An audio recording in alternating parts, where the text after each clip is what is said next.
Köszöntöm a kedves nézőket, hallgatókat. A mai nap Gró Ilonával lesz riportom, Ilivel, és mi tegező viszonyban vagyunk, nagyon jóban vagyunk, és köszönöm, hogy eljöttél. Köszönöm a meghívást, örömmel jöttem.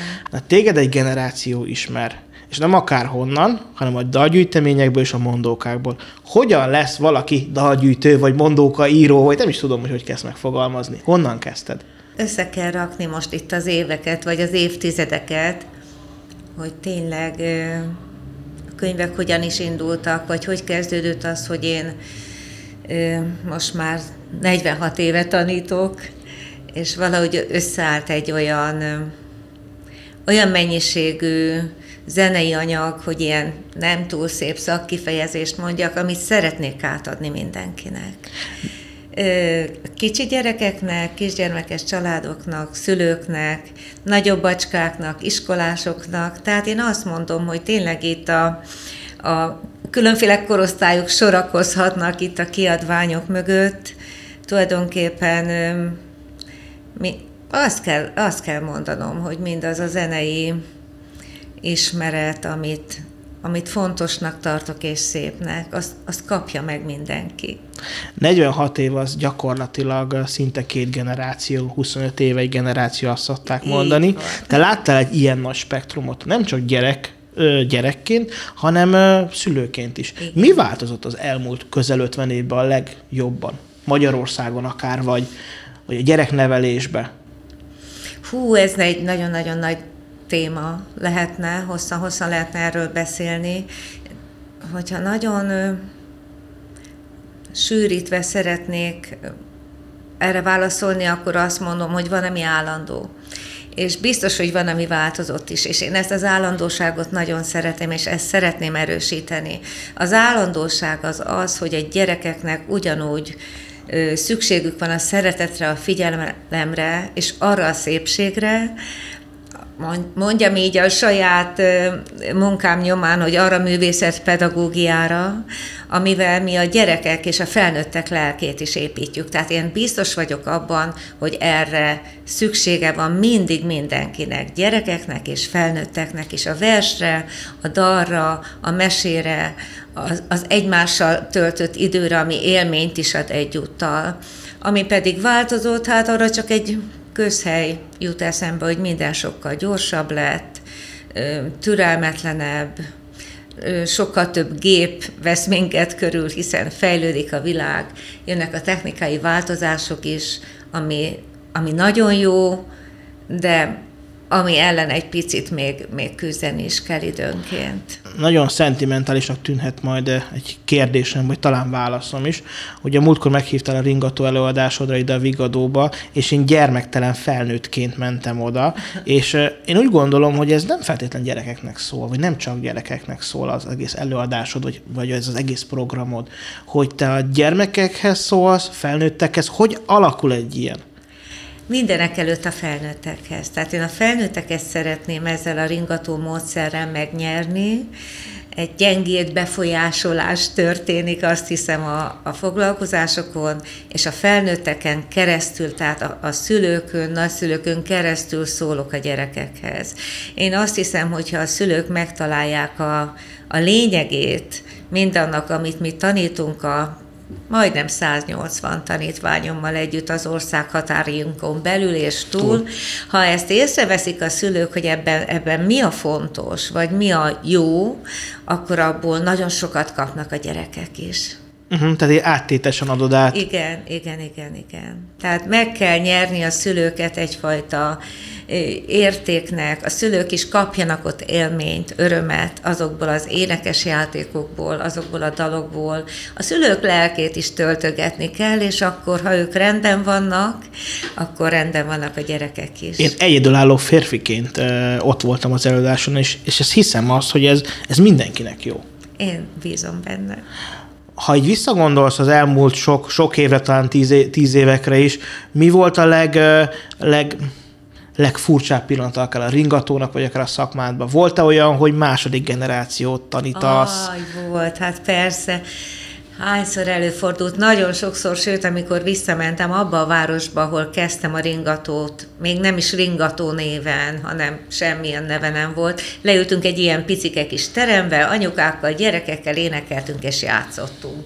Ez 1991-ben volt. Na most az első kisgyermekes ilyen családi foglalkozásom. Tehát én akkor kezdtem kisgyermekes szülőkkel foglalkozni 91-ben. Nekem is volt már 2 gyerekem, az egyik kisebb volt, a másik már nagyobb bacska, és hogyha most számolunk egy kicsit, nem kell feltétlenül nagyot matekozni, de aki akkor fiatal anyuka volt, az most nagymama. Igen. És hozzám jönnek ezek a nagymamák, az akkori kisbaba már felnőtt lányukkal, fiúkkal, és hozzák az unokát. Tehát így ezek a generációk tényleg megjelennek, valóban is csodálatos pillanatok azzal a nagymamával találkozni, aki nálam ringatós anyuka volt. Ott volt a kisbabájával, és most hozza, igen, a felnőtt lányát, meg az unokáját, tényleg egy csomó ilyen fotóm is van, és hát gyűjtögetem őket, mert az ember az idő múlását nem tudja felfogni. Nagyon különleges. Hát ez tényleg, ez nagy öröm mindig. Minden művésznek, minden produkciónak van egy evolúciója, azt szokták mondani. Ha visszatekintesz 1991-re a kezdetekre, nagyon más volt ez, vagy egy nagyon stabil magként tartod ezt a Hát nagyon vonalat? sok minden ilyen volt, mint ahogy én most gondolom. Tehát az alapvető pilléreket, azokat én most is úgy követem, mint akkor, és ezeket az alapvető pilléreket nem én találtam ki, hanem Kodály Zoltán. Tehát ezek mozdulatlanok. Az az érték, amit Kodály leírt, és tanítványa Forrai Katalin volt, aki a kisgyermekkori zenei nevelés módszertanát kidolgozta, és hát én azt gondolom, hogy nem sok hasonló jól leírt, jól átgondolt és megjelentetett módszertani tudásunk van, mint amit Forrai Katalin a kezünkbe adott. Én több mint 20 évig dolgozhattam vele, és nekem ő Kati néni, és az életem nagy ajándéka, hogy vele dolgoztam. A kisgyermekkori zenei nevelés nemzetközi hírű professzora, Kodály tanítványa volt. Tehát ezek a pillérek, amit Kodály és Forrai Katalin annak idején az 1950-es években leírtak, ezek alapján működik a ringató most is. Ami változott benne, én azt gondolom, hogy az ilyen szépen fokozatosan csiszolódott, kitisztultak bennem is az egyes módszertani fogások, lépések. Ez az egész dramaturgia, ami egy fél órának a felépítését adja, ez olyan sok munkával, de én azt gondolom, hogy olyan jól összerakódott, ez nem szép szó, hogy rakódott. De. Szép szó. Összerakódott, hogy most egy jó pár éve, vagy most már 2 évtizede azt mondom, hogy tanítani tudom. Tehát először, amikor azt mondták nekem kollégák, hogy te mit csinálsz, jaj, de érdekes, mi ez itt? És akkor jöttek nézni, nagyon, nagyon nagy újdonság volt, semmi még hasonló se volt akkor, a 90-es években még hasonló se, most már rengeteg minden van. És akkor mutattam, hogy én mit csinálok, és akkor egyszer csak azt mondta az egyik kolléganőm, hogy tehát te ezt miért nem tanítod? Na, figyelj ide, hát mit tanítsak én ezen? Hát nézd, hát ez így megy, ez így van, ez ilyen, ez mit lehet ezen tanítani? Ez megy magától, és akkor, amikor megtartottam az első tanfolyamot, az 2006-ban volt, akkor jöttem rá, hogy Uram-Istenem, hát ez nem úgy van, hogy ez megy magától, itt vannak mozzanatok, amit meg kell magyarázni. Hát nem csak azt kell megtanítani, hogy tehát nem csak az anyagot, hogy ezt énekel, de ezt magyar népdal, más népek dalai, komponált gyerekdal, ölbeli játék, mondóka, népi hangutánzó, ami az anyag, amiből összeáll az egész, nem csak ezt kell memorizálni, ez a legutolsó pillanat, amikor eljutunk odáig, hogy valamit memorizálni kell, hanem hogy miért csinálok, hogy miért úgy kezdem azt a foglalkozást, ahogy kezdem, hogy utána miért az jön, hogy ez az egész érzelmileg hogy hat azokra, akik ott ülnek a szőnyegen, a felnőttekre, a gyerekekkel hogy törődünk? Törődünk a 1,5 évessel, a 2 évessel, a 6 hónapossal, vagy csak a felnőttel törődöm ott közben, tehát ennek nagyon érdekes módszertana van, vagy én nagyon élvezem. Nekem nagyon érdekes, és az évek alatt jöttem rá, igen, hogy ebből mit lehet tanítani, hogy ebből mit kell megtanítani azoknak, akik muzsikusok, csak éppen ezt a, hát én azt mondom, egy nagyon speciális módszertant nem ismerik. Kiváló pedagógusok, kiváló muzsikusok, csak éppen ezt a helyzetet, amikor ott van egy felnőtt is, meg kisgyerek is, és annak mit tudsz adni fél óra alatt úgy, hogy utána úgy menjek, hogy jaj, mikor lesz a következő. Változtak-e a gyerekek? Akár kimondani, ki lehet ilyet mondani, vagy a pedagógia, vagy a szülők. Most erről nagyon-nagyon sokan beszélnek, hogy átalakul. A szülőkön látok változást, sőt a szülők még úgy is különböznek egymástól, hogy nagyvárosi vagy kis településen. Komolyan? Más a temperamentum, más a nyitottság, az érdeklődés a dolgokhoz, a hozzáállás. Egy kicsi eldugott faluban, vagy akár a határainkon túl, ott is nagyon sok ringatót tartunk a Kárpát-medencén belül, ott is más a közösség, de én azt is mondhatnám, hogy minden héten minden csoport más, tehát nagyon le lehetne ezt így bontani, amikor leülök oda a szőnyegre, és így végignézek, nem tudom, 15-20-25, vagy esetleg még több anyukán, kisgyereken, apukán, hogy egy picit az ember már úgy érzi, hogy ennek milyen lesz a hangulata, milyen ott a légkör. A szülőkön jobban látszik a változás az idő folyamán, tehát hogy itt az évek során a szülőkön talán jobban látszik. Nyitottabb lett? Milyen hát ezek a fiatal szülők, mintha úgy olyan, nem is nyitottabbak, hanem mintha sokkal több gonddal lennének tele, vagy csak én látom így, nem tudom, hát én is változtam sokat, én is ez alatt az idő alatt biztos, de mintha nehezebb lenne nekik sok minden, vagy egyrészt, másrészt, meg mintha nem tudom, nehéz ezt megfogalmazni, mert megint az jut az eszembe, hogy amikor itt vagyok, mondjuk éppen itt a Vigadóban, akkor milyen az összetétel, ez egy hétvégi, apukák is itt vannak, az nagyon, nagyon más, mint amikor, nem tudom, hétközben valahol vidéken, vagy akár hétközben itt Budapesten egy másik helyszínen. Szóval nehéz megfogalmazni, hogy mi változott. Tehát biztos változott. Ne kérdezd ezt most. Jó, nem kérdezem, már megkérdeztem. Ha mondjuk egy friss szülőpárnak egyetlen egy tanácsod lenne első gyereknél, mit tanácsolnál neki? Akár most mondhatod anyaként. Hogy ne féljenek. Hogy ne féljenek attól, hogy... És ez nem zenei dolgot akartam most tanácsolni, de tanácsolok azt is. Erre gondoltál, Balázs? Nem. Attól, hogy ne féljenek attól, hogy nem lesznek jó szülők. Hogy ettől ne féljenek. Tényleg én ez az, amit sokszor látok az anyukákon, amikor nagyon meg akarnak felelni, és ettől valami olyan görcsösség alakul ki, olyan ezek a maximalista, sok diplomás, nagyon okos, nagyon fantasztikus fiatal anyukák, akikkel esetleg találkozom itt Budapesten, és hogy ők hogy tudnak izgulni attól, hogy jaj, valamit rosszul csinálnak esetleg. Tehát egyrészt, hogy legyenek bátrak, ne féljenek gyereket nevelni, ez az egyik, ami fontos így általában a nevelésben. A másik pedig az, hogy nekik kell tudni, ez olyan, mintha most ellent mondanék saját magamnak, a másik tanácsommal az, hogy a kisgyerekeknek nincsen kialakult értékítélete a pici gyereknek. Nem tudja egy kisgyerek azt, hogy a világban mi a jó és mi a rossz, mit csinálhat és mit nem csinálhat, merre felé haladjon ebbe a hatalmas világban.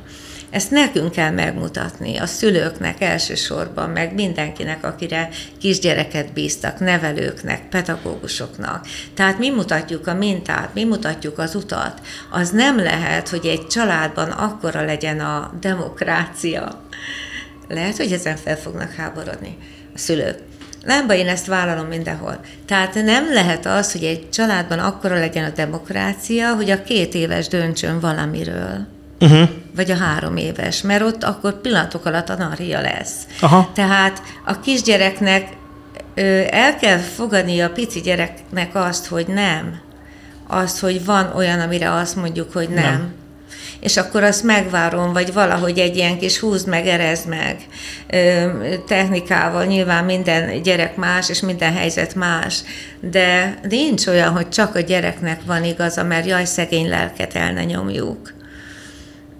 Nem könnyű így egyensúlyozni a gyereknevelésben, és most én nem a zenei dolgokról beszélek. Nem, de ez nagyon-nagyon fontos. Tehát nem könnyű egyensúlyozgatni a gyereknevelésben úgy, hogy a gyereknek is meglegyen a megfelelő szabadsága, de közben én vagyok a szülő, és én mondom meg, hogy mi a frankó. Tehát mégiscsak.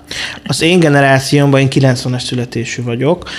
Az első generáció, tehát én vagyok az első generáció, ahol nagyon kitolódott a gyerekvállalás, tehát 30-35 felett vannak az első gyerekek.